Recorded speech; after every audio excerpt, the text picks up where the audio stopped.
Hello बच्चों, good morning. कैसे हो आप लोग? तो लास्ट टाइम पे हम लोग फोटोसिंथेसिस स्टार्ट किए थे, आपको याद होगा। और फोटोसिंथेसिस में हम पिगमेंट्स वगैरह के बारे में बात कर रहे थे। फोटोसिंथेटिक पिगमेंट्स क्या होता है, और फोटो सिस्टम के बारे में हमने बताया कि ये भी बताया था आपको फोटो सिस्टम दो प्रकार का है। एक है PS1 और एक होता है PS2। दो टाइप का फोटो सिस्टम होता है। और हमने ये भी आपको बताया कि जो क्लोरोफिल ए होता है, क्लोरोफिल ए मेन पिगमेंट होता है। मेन पिगमेंट वो रिएक्शन सेंटर है। बाकी सारे जितने भी पिगमेंट होते हैं वो सब एसेसरी पिगमेंट्स होते हैं। और एसेसरी पिगमेंट्स का एक ही काम होता है कि वो बहुत ज़्यादा हाई लाइट एनर्जी को एब्जॉर्ब कर देते हैं खुद, और लो एनर्जी ट्रांसफ़र कर देते हैं रिएक्शन सेंटर को, ताकि रिएक्शन सेंटर बहुत ज़्यादा एनर्जी मिलने से डैमेज ना हो जाए। अगर बहुत ज़्यादा डायरेक्टली सनलाइट उसके ऊपर पड़ जाता है रिएक्शन सेंटर के ऊपर, तो उसका फोटो ऑक्सीडेटिव डैमेज हो जाता है ना, ब्लीचिंग हो जाता है, फोटो ऑक्सीडेशन हो जाता है, वो डैमेज कर जाता है। तो एसेसरी पिगमेंट्स उसको हाई लाइट से, सोलराइजेशन से, हाई लाइट इंटेंसिटी से रिएक्शन सेंटर को बचाते हैं। फिर हम बात कर रहे हैं यहाँ पे, तो आपने पढ़ा था कि फोटोसिंथेसिस में हमने आपको दिखाया था क्लोरोप्लास्ट का स्ट्रक्चर अभी पिछले क्लास में। तो उसमें हमने बताया था क्लोरोप्लास्ट में डिवीजन ऑफ लेबर होता है, मेम्ब्रेन सिस्टम में लाइट रिएक्शन होता है, स्ट्रोमा जो फ्लूइड पार्ट होता है वहाँ पे डार्क रिएक्शन होता है। तो मैकेनिज्म ऑफ लाइट रिएक्शन, हम लाइट रिएक्शन के बारे में बात करें, ठीक है। जो लाइट रिएक्शन होता है बेटा, हमने ओवरऑल बोला था कि फोटोसिंथेसिस रेडॉक्स प्रोसेस होता है। आपने पढ़ा है कि जो फोटोसिंथेसिस होता है ओवरऑल ये रेडॉक्स प्रोसेस होता है। लाइट रिएक्शन ऑक्सीडेटिव फेज है। लाइट रिएक्शन जो होता है ऑक्सीडेटिव फेज है। लाइट रिएक्शन ऑल्सो कॉल्ड हिल रिएक्शन। हिल रिएक्शन क्यों? रॉबर्ट हिल ने दिया था, ध्यान देना। जो लाइट रिएक्शन है इसका जो पूरा मैकेनिज्म है रॉबर्ट हिल ने दिया था, इसलिए इसको हिल रिएक्शन बोलते हैं। तो हिल रिएक्शन फोटो केमिकल रिएक्शन भी बोलते हैं ना। फोटो मतलब लाइट यूज हो रहा है। तो फोटो केमिकल, लाइट के प्रेजेंस में लाइट एनर्जी, ध्यान देना, लाइट एनर्जी का कन्वर्जन केमिकल एनर्जी में होता है बेटा, इसलिए बोलते हैं photo chemical reaction. Grana reaction ये कहाँ होता है? थाइलाकॉइड के मेम्ब्रेन में होता है, ग्रेनम में होता है, थाइलाकॉइड में होता है, इसलिए इसको ग्रेना रिएक्शन भी बोलते हैं। तो यहाँ पे बेटा होता क्या है? Excitation of chlorophyll occurs and electrons released. मतलब आप देखोगे जो क्लोरोफिल रिएक्शन सेंटर है, रिएक्शन सेंटर जब लाइट एनर्जी एब्जॉर्ब करेगा उससे इलेक्ट्रॉन निकलेगा, तो मतलब एक्साइटेशन होगा, वो एक्साइटेड स्टेट में आ जाएगा, उससे इलेक्ट्रॉन निकलेगा। इलेक्ट्रॉन ट्रांसपोर्ट सिस्टम पूरा चलेगा, जेड स्कीम, साइक्लिक और नॉन साइक्लिक इलेक्ट्रॉन ट्रांसपोर्ट हम बताएंगे। इलेक्ट्रॉन ट्रांसपोर्ट सिस्टम होगा। फोटोफास्फोराइलेशन, फोटोफास्फोराइलेशन मतलब ATP synthesis in the presence of sunlight, light के प्रेजेंस में एटीपी का सिंथेसिस होगा, ये सब होगा। वाटर का स्प्लिटिंग होगा, ध्यान देना, वाटर स्प्लिटिंग होगा and electron and proton released. तो वाटर का स्प्लिटिंग होगा, इलेक्ट्रॉन्स और प्रोटॉन्स रिलीज होंगे, और इन्हीं इलेक्ट्रॉन और प्रोटॉन का यूज करके use to synthesise ATP, ATP का सिंथेसिस किया जाएगा। ध्यान देना, वाटर का स्प्लिटिंग होगा जिससे इलेक्ट्रॉन प्रोटॉन निकलेगा, और उसका यूज किया जाएगा in the synthesis of ATP and NADPH2। ATP और NADPH2 के सिंथेसिस में यूज किया जाएगा इलेक्ट्रॉन और प्रोटॉन को, ठीक है। तो एटीपी और NADPH2 को हम बोलते हैं रिड्यूसिंग या एसिमिलेटरी पावर। इसको रिड्यूसिंग या एसिमिलेटरी पावर बोला जाता है क्योंकि इसी का यूज किया जाता है एटीपी और NADPH2 के सिंथेसिस में, इसलिए इसको एसिमिलेटरी पावर या रिड्यूसिंग पावर भी बोलते हैं। तो अच्छा, ये इवेंट्स ना एक सीक्वेंस में होगा। जैसे लाइट रिएक्शन में सबसे पहले क्या होगा? क्लोरोफिल का एक्साइटेशन होगा, उससे इलेक्ट्रॉन निकलेगा। फिर वाटर का स्प्लिटिंग होगा, ठीक है, उससे इलेक्ट्रॉन निकलेगा, तो वो इलेक्ट्रॉन PS2 को रिएक्शन सेंटर को चला जाएगा। अभी हम बात करेंगे स्प्लिटिंग ऑफ वाटर। तो ये बताइए, जो वाटर स्प्लिटिंग हो रहा है, इलेक्ट्रॉन प्रोटॉन निकलता है, इलेक्ट्रॉन और प्रोटॉन जो होता है इससे एटीपी और NADPH2 बनाते हैं, रिड्यूसिंग पावर बना लेते हैं, जिसका यूज कार्बन डाइऑक्साइड के रिडक्शन में किया जाता है डार्क रिएक्शन में। तो splitting of water, splitting of water जो होता है, वाटर इज द सोर्स या donor of electron and proton. Water जो होता है, वाटर का जो स्प्लिटिंग होता है, यही सोर्स है इलेक्ट्रॉन और प्रोटॉन का। जाहिर सी बात है, आपने पढ़ा है कि प्लांट में ऑक्सीजनिक फोटोसिंथेसिस होता है, तो वाटर का स्प्लिटिंग कराना ही पड़ेगा। और वाटर का जो स्प्लिटिंग होता है associated with PS2, photo system 2 से एसोसिएटेड होता है वाटर का स्प्लिटिंग, PS2 से। और water splitting done by water splitting complex, WSC, या इसको ऑक्सीजन इवॉल्विंग कॉम्प्लेक्स, OEC भी बोलते हैं। तो सुन लो, जो वाटर का स्प्लिटिंग होता है बेटा, वाटर का स्प्लिटिंग एंजाइम कराता है, एंजाइम या प्रोटीन कराता है। तो water splitting done by water splitting complex, या इसी का दूसरा नाम है ऑक्सीजन इवॉल्विंग कॉम्प्लेक्स। क्यों? क्योंकि जब वाटर स्प्लिट होगा, फोटोलिसिस होगा, तो ऑक्सीजन तो अपने आप निकलेगा ना, इसलिए इसको ऑक्सीजन इवॉल्विंग कॉम्प्लेक्स भी बोलते हैं। और ये जो वाटर स्प्लिटिंग कॉम्प्लेक्स होता है, इट इज़ मल्टी एंजाइम या मल्टी प्रोटीन कॉम्प्लेक्स है। ये कहाँ बैठा होता है? Located on inner side of thylakoid membrane. ध्यान देना, located on inner side of thylakoid membrane. ये थाइलाकॉइड मेम्ब्रेन में अंदर की तरफ होता है, अंदर की तरफ PS2 के बगल में। जो थाइलाकॉइड मेम्ब्रेन नहीं होता, थाइलाकॉइड के मेम्ब्रेन में ये अंदर की तरफ होता है, PS2 के बगल में। ध्यान से सुनना, located on inner side of thylakoid membrane. ये थाइलाकॉइड मेम्ब्रेन में अंदर की तरफ होता है, PS2 के बगल में। 3 mineral ions are required for the activity of water splitting complex. जो वाटर स्प्लिटिंग कॉम्प्लेक्स होता है, इसको एक्टिवेट करने के लिए 3 मिनरल आयन की जरूरत है। क्या क्या? इसको काम करने के लिए 3 मिनरल आयन की जरूरत होती है, मैग्नीज, कैल्शियम और क्लोराइड आयन। ध्यान देना, मैग्नीज, क्लोराइड और calcium ions, 3 ions required for water splitting या ऑक्सीजन इवॉल्विंग। ऑक्सीजन इवॉल्व करने के लिए 3 मिनरल आयन की जरूरत है, जो हमने बता दिया यहाँ पे। और ये PS2 के बगल में रहता है, जो वाटर स्प्लिटिंग कॉम्प्लेक्स है PS2 के बगल में रहता है। तो आप यहाँ पे देखिए 2 वाटर मॉलिक्यूल है, 2S2 वो है वाटर स्प्लिटिंग कॉम्प्लेक्स या ऑक्सीजन इवॉल्विंग कॉम्प्लेक्स ने इसका ब्रेकडाउन किया। ये 3 चीज इसके एक्टिवेटर थे। तो क्या निकला? एक O2 मॉलिक्यूल बना, प्लस 4 हाइड्रोजन और 4 इलेक्ट्रॉन, 4 प्रोटॉन और 4 इलेक्ट्रॉन निकला। तो ये O2 और प्रोटॉन ये ल्यूमेन के अंदर पंप हो जाएगा, थाइलाकॉइड में जो ल्यूमेन होता है वहाँ पंप हो जाएगा। इलेक्ट्रॉन ट्रांसफ़र होके ना PS2 को चला जाता है, PS2 को। तो आप इसको नोट कर लेना बेटा, ठीक है? आप इसको नोट कर लो, फिर आगे हम और बता रहे हैं आपको।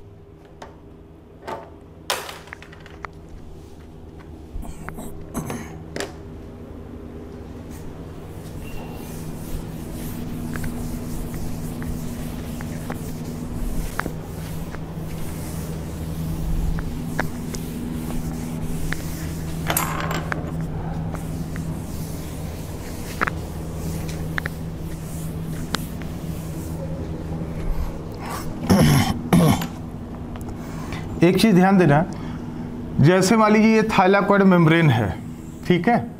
ये थाइलाकॉइड मेम्ब्रेन है,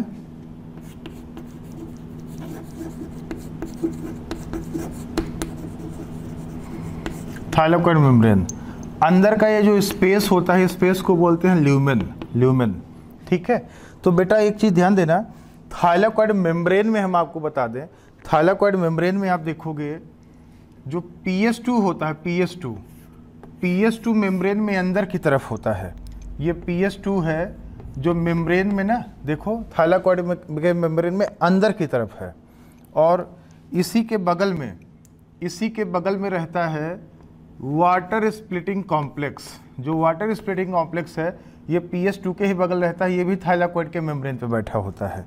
और जो PS1 होता है, जो फोटो सिस्टम फर्स्ट होता है, आप देखिए ये मेम्ब्रेन में ये बाहर की तरफ दिख रहा है, ये अंदर की तरफ है, ये मेम्ब्रेन में बाहर की तरफ ये PS1 है, ये मेम्ब्रेन में बाहर की तरफ होता है। ये बात आप याद रखना। और एक एंजाइम होता है, ये बाहर क्या है? ये स्ट्रोमा है, स्ट्रोमा। ये बाहर ये स्ट्रोमा होता है, ठीक है? और एक एंजाइम होता है FNR, फ्लैवोप्रोटीन NADP रिडक्टेज एंजाइम, जो NADPH2 का सिंथेसिस कराता है।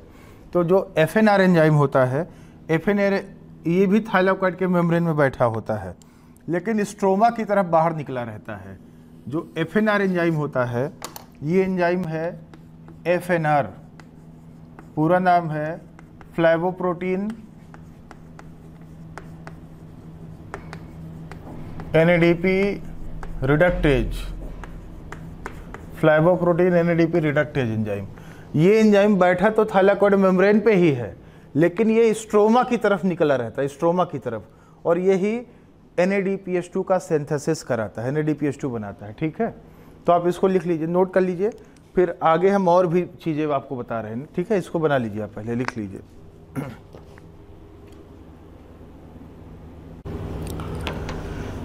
तो यहाँ पे ध्यान देना बेटा कि ये जो इनग्रेना लैमेली, जैसे अभी जो हमने पिछले क्लास में क्लोरोप्लास्ट का डायग्राम दिखा रखा है, तो उसमें देखिए डायग्राम में हमने आपको मेम्ब्रेन सिस्टम और फ्लूइड पार्ट दिखा रखा है। तो membrane system is the site of light reaction, आपने पढ़ा था ना। तो जो ग्रेना लैमेली है और स्ट्रोमा लैमेली है, ये लाइट रिएक्शन का पार्ट है। स्ट्रोमा जो होता है फ्लूइड पार्ट, वो डार्क रिएक्शन का पार्ट है, वहीं पे डार्क रिएक्शन होता है। मेम्ब्रेन सिस्टम में लाइट रिएक्शन होता है। तो इन ग्रेना लैमेली जो थाइलाकॉइड मेम्ब्रेन है, both PS1 and PS2 present.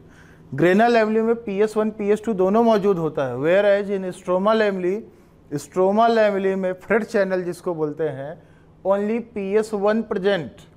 PS2 enzyme, PS2 और FNR एंजाइम। FNR क्या है बताए थे, फ्लेवोप्रोटीन NADP रिडक्टेज, जो NADPH2 बनाता है रिडक्शन करा के NADP प्लस का, NADPH2 बनाने वाला एंजाइम, ये स्ट्रोमा लैमेली में एब्सेंट होता है। ठीक है, तो ग्रेना लैमेली में आपको PS1 PS2 FNR तीनों मिल जाएंगे।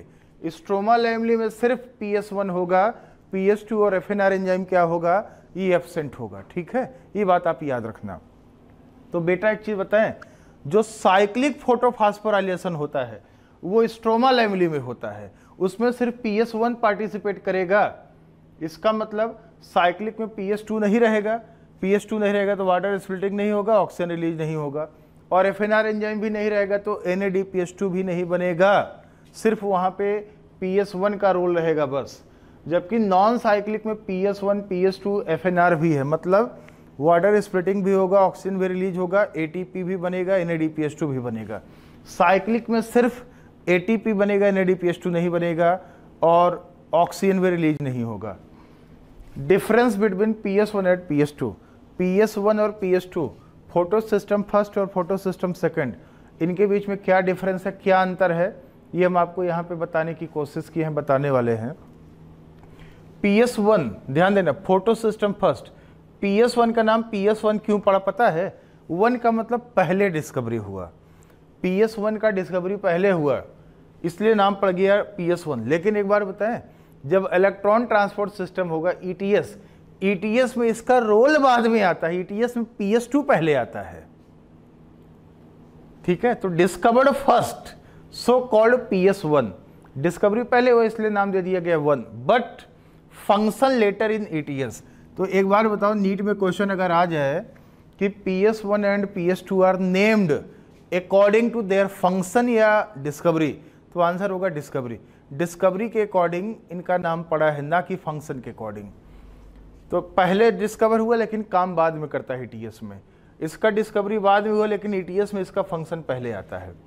ये involved in both cyclic and non cyclic ETS, और ये involved only in non cyclic ETS। ठीक है, ये केवल साइक्लिक नॉन साइक्लिक दोनों में काम करेगा, ये सिर्फ नॉन साइक्लिक में आएगा use. PS1 not associated with water splitting and oxygen release, ये वाटर के स्प्लिटिंग और ऑक्सीजन के रिलीज से एसोसिएटेड नहीं है, और ये associated with water splitting and oxygen release, ये वाटर के स्प्लिटिंग से और ऑक्सीजन के रिलीज से रिलेटेड है, एसोसिएटेड है। PS1 जो होता है, PS1 को हम P700 भी बोलते हैं। क्यों? क्योंकि इसमें जो रिएक्शन सेंटर है क्लोरोफिल A, वो मैक्सिमम 700 नैनोमीटर वेवलेंथ तक की लाइट को एब्जॉर्ब कर सकता है, उसका एब्जॉर्प्शन मैक्सिमा 700 नैनोमीटर वेवलेंथ है, इसलिए इसको P700 भी बोलते हैं। PS1 also called P700। जबकि जो PS2 होता है, PS2 में जो रिएक्शन सेंटर है chlorophyll A has absorption maxima at 680 nanometre wavelength, so called P680। P680 इसलिए बोला जाता है क्योंकि इसका जो रिएक्शन सेंटर है उसका एब्जॉर्प्शन मैक्सिमम 680 नैनोमीटर वेवलेंथ का है ना, मैक्सिमम, इससे ज़्यादा का एब्जॉर्ब नहीं कर पाएगा। मतलब फोटो सिस्टम 2 में रिएक्शन सेंटर 85, 82, 83, 81 इतने वेवलेंथ को एब्जॉर्ब नहीं करेगा, मैक्सिमम 680 का करेगा, इसलिए नाम पड़ गया है P680। आप इसको नोट कर लीजिए, लिख लीजिए, नोट कर लें।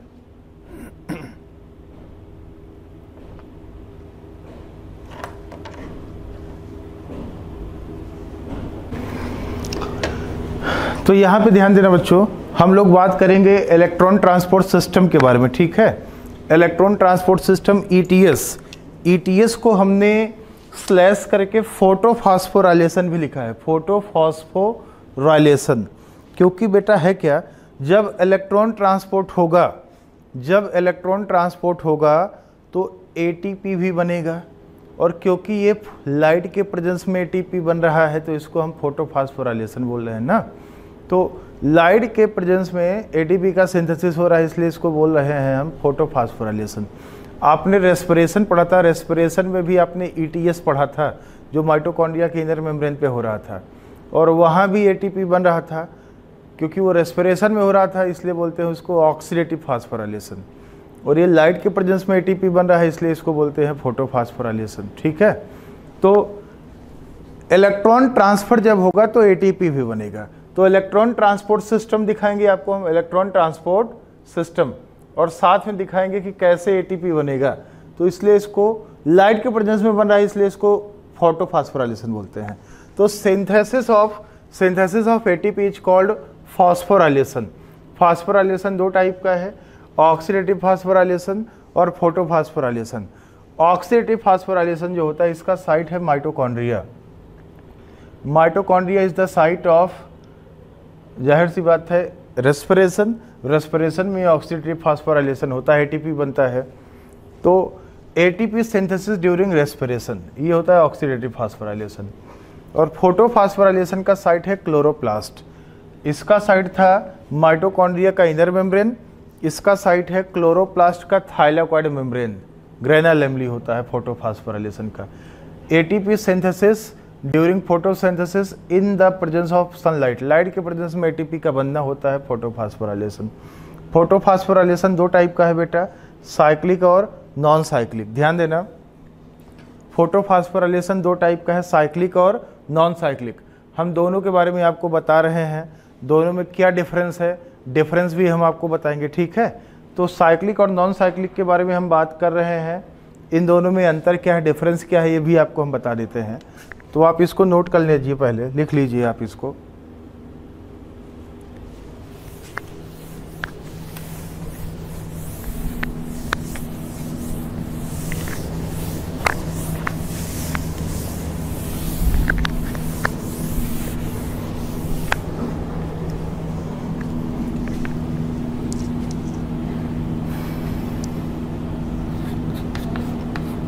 ईटीएस या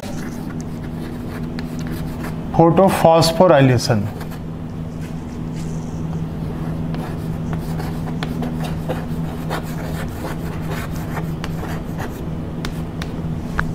दो टाइप आपको हम यहां पे दिखा रहे हैं।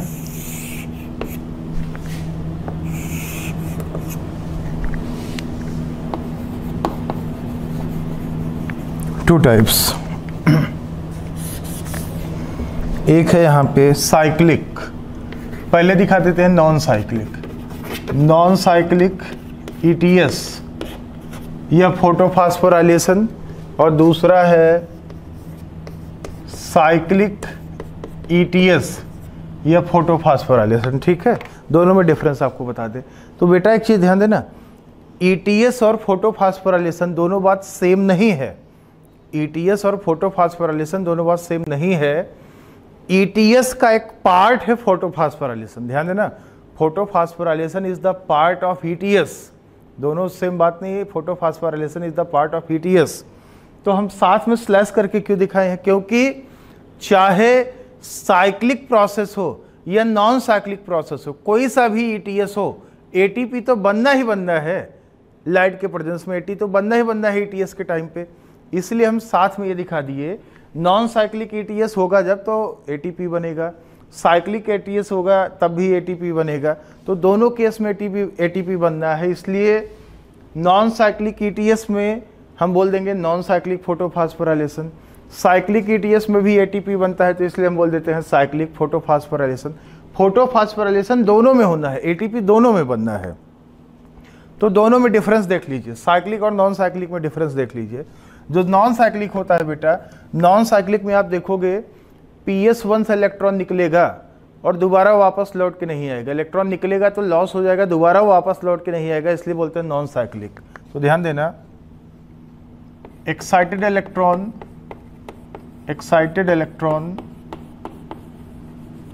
फ्रॉम PS2 रिलीज हो जाता है एंड नॉट रिटर्न बैक, वापस लौट के नहीं आता है, ठीक है, नॉट रिटर्न बैक, इसलिए बोलते हैं नॉन साइक्लिक। और यहां पे आप देखोगे excited electrons from PS1 released, PS1 से रिलीज होता है and return back to PS1 से गया, PS1 में दोबारा आ जाता है, इसलिए इसको बोलते हैं साइक्लिक इलेक्ट्रॉन ट्रांसफर, साइक्लिक, ठीक है। और नॉन साइक्लिक में बेटा देखो, both PS1 and PS2 involve, दोनों इन्वॉल्व होता है, PS1 और PS2 दोनों इन्वॉल्व्ड रहता है, both PS1 and PS2 involve. यहाँ पे आप देखेंगे केवल ओनली PS1 इन्वॉल्व, केवल PS1 इन्वॉल्व होता है, PS2 इन्वॉल्व नहीं होता। और एक बार बताइए, यहाँ पे वाटर स्प्लिटिंग होगा,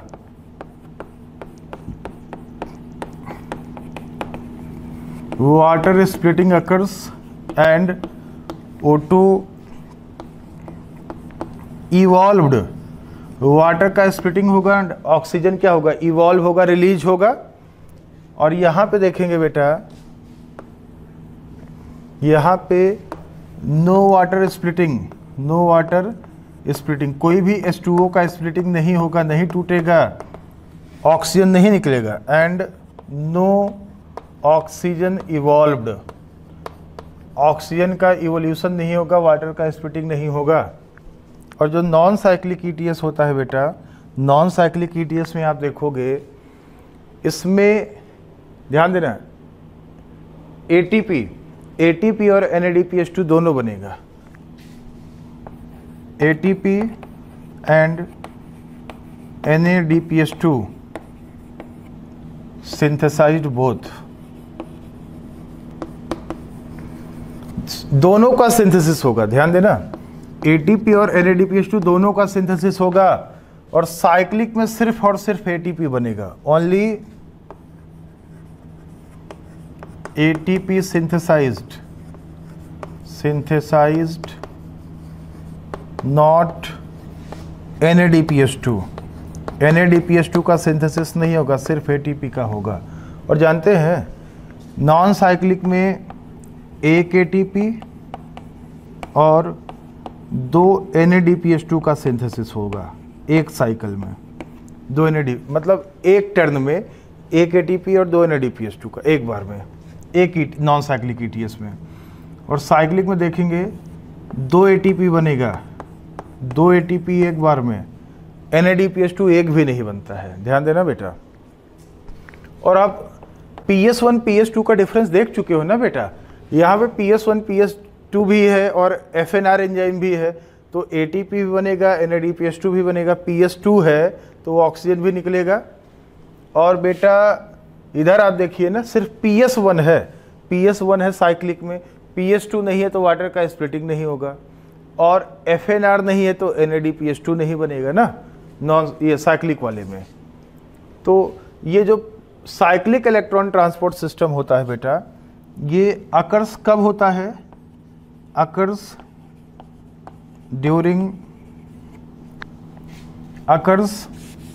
इन, ध्यान देना, अकर्स इन ब्राइट लाइट जब थोड़ा सा ज़्यादा हो, bright light, aerobic conditions and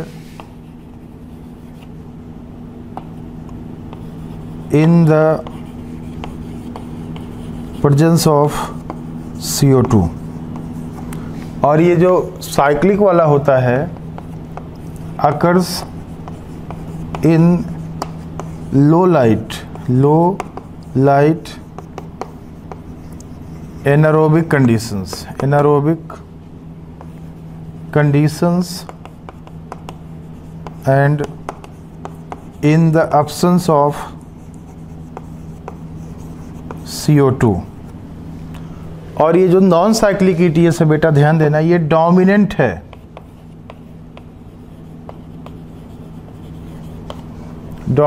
है, in higher plants and algae, higher plants and cyanobacteria होता है ब्लू ग्रीन एल्गी ना, इसमें डोमिनेंट है ब्लू ग्रीन एल्गी और हायर प्लांट में। और ये जो साइक्लिक ETS है ये डोमिनेंट है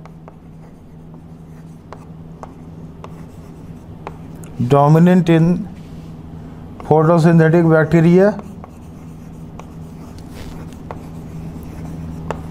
फोटोसिंथेटिक बैक्टीरिया एंड एल्गी में भी यही होता है। एल्गी जो होता है, एल्गी में बेटा ध्यान देना ए ग्रेनल क्लोरोप्लास्ट मिलता है।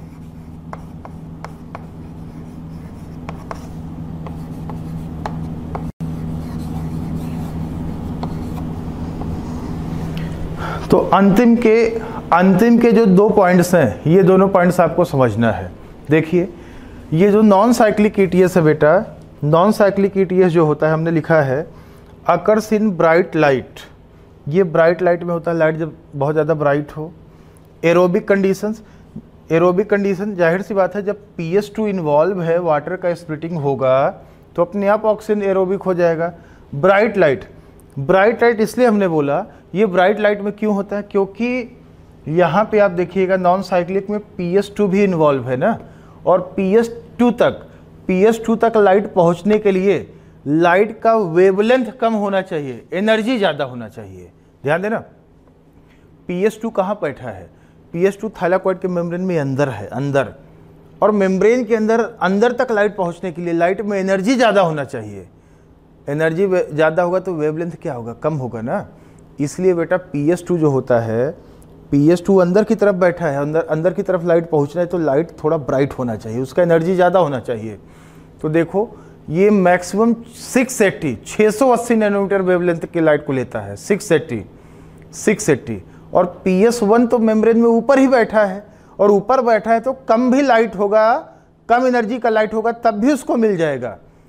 तो देखो PS1 ज़्यादा वेवलेंथ का एनर्जी लेगा, ज़्यादा वेवलेंथ मतलब ज़्यादा वेवलेंथ का लाइट लेगा, ज़्यादा वेवलेंथ लाइट होगा तो एनर्जी क्या होगा, कम होगा। 700 नैनोमीटर 700 नैनोमीटर है और PS2 का 680। तो PS2 का ध्यान देना वेवलेंथ 680 मैक्सिमम, वेवलेंथ कम है तो एनर्जी अपने आप क्या होगा, ज़्यादा होगा ना। और P700 वेवलेंथ ज़्यादा हो गया तो एनर्जी क्या होगा, कम होगा। तो PS2 बाहर बैठा है तो कम एनर्जी का भी लाइट होगा, कम एनर्जी मतलब ज़्यादा वेवलेंथ का लाइट होगा तब भी उस तक पहुंच जाएगा, ऊपर बैठा है। लेकिन PS2 तो मेम्ब्रेन में अंदर है और उसका वेवलेंथ कम है तो ज़्यादा एनर्जी का लाइट चाहिए, ज़्यादा एनर्जी जाहिर बात है मेम्ब्रेन में अंदर की तरफ है ना, तो ज़्यादा एनर्जी का लाइट उसको चाहिए होगा। तो इसलिए हमने लिखा है bright light, aerobic condition and in the presence of CO2। और ये जो साइक्लिक ETS है अकर्स इन लो लाइट मतलब कम एनर्जी का लाइट, मतलब ज़्यादा वेवलेंथ का लाइट होना चाहिए। एनारोबिक कंडीशन, वाटर स्प्लिटिंग होगा नहीं तो एनारोबिक कंडीशन हो जाएगा। अच्छा ये जो नॉन साइक्लिक ETS होता है ये डोमिनेंट है हायर प्लांट्स एंड साइनोबैक्टीरिया में। हायर प्लांट्स और साइनोबैक्टीरिया में बेटा वाटर का स्प्लिटिंग होता है, ऑक्सीजन निकलता है ना, ऑक्सीजनिक फोटोसिंथेसिस होता है, वाटर का स्प्लिटिंग होता है। ग्रेनल क्लोरोप्लास्ट है हायर प्लांट और हायर प्लांट, इसमें वाटर का स्प्लिटिंग होता है। साइनोबैक्टीरिया में क्लोरोप्लास्ट तो नहीं होता, लेकिन आपने पढ़ा था ना वो फोटोसिंथेटिक लैमेली मेम्ब्रेन होता है, थाइलाकॉइड्स होता है फोटोसिंथेटिक वाला, या आपने पढ़ा है क्रोमेटोफोर, उसमें फोटोसिंथेसिस होगा इसमें। और ये जो साइक्लिक ईटीएस है ये डोमिनेंट है फोटोसिंथेटिक बैक्टीरिया में, पर्पल सल्फर, ग्रीन सल्फर ये सब पढ़ा होगा, इनमें PS1 होता है, PS2 नहीं होता, वाटर का स्प्लिटिंग नहीं होगा तो ऑक्सीजन नहीं निकलेगा बैक्टीरिया में। एंड एल्गी, एल्गी जो होता है, एल्गी का ए ग्रेनल क्लोरोप्लास्ट होता है, a granal chloroplast found in algae, algae में ए ग्रेनल क्लोरोप्लास्ट होता है बेटा। तो ये डोमिनेंट का मतलब क्या है? डोमिनेंट मतलब कॉमन है, डोमिनेंट मतलब कॉमन है फोटोसिंथेटिक बैक्टीरिया और एल्गी में, ये साइक्लिक वाला। नॉन साइक्लिक वाला हायर प्लांट्स और साइनोबैक्टीरिया में कॉमन होता है ना। तो ये साइक्लिक और नॉन साइक्लिक हो गया, साइक्लिक और नॉन साइक्लिक ईटीएस हो गया। अब हम सबसे पहले आपको डायग्राम बना के दिखाएंगे, हम ध्यान देना, डायग्राम बना के दिखाने वाले हैं नॉन साइक्लिक ईटीएस का, नॉन साइक्लिक ईटीएस का हम आपको डायग्राम बना के दिखाने वाले हैं, ठीक है। आप इसको पहले बेटा नोट कर लो, मेंशन कर लो, फिर हम डायग्राम बना के दिखा रहे हैं।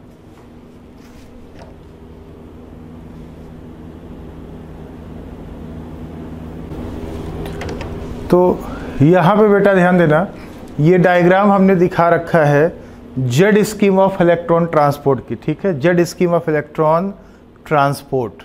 जेड स्कीम को नॉन साइक्लिक ईटीएस भी बोलते हैं, या Z scheme of electron transport system.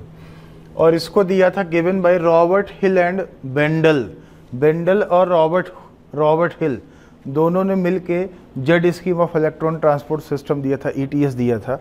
तो एक चीज़ ध्यान देना आप यहाँ पे ये देखिए, ये PS2 है, ये PS1 है।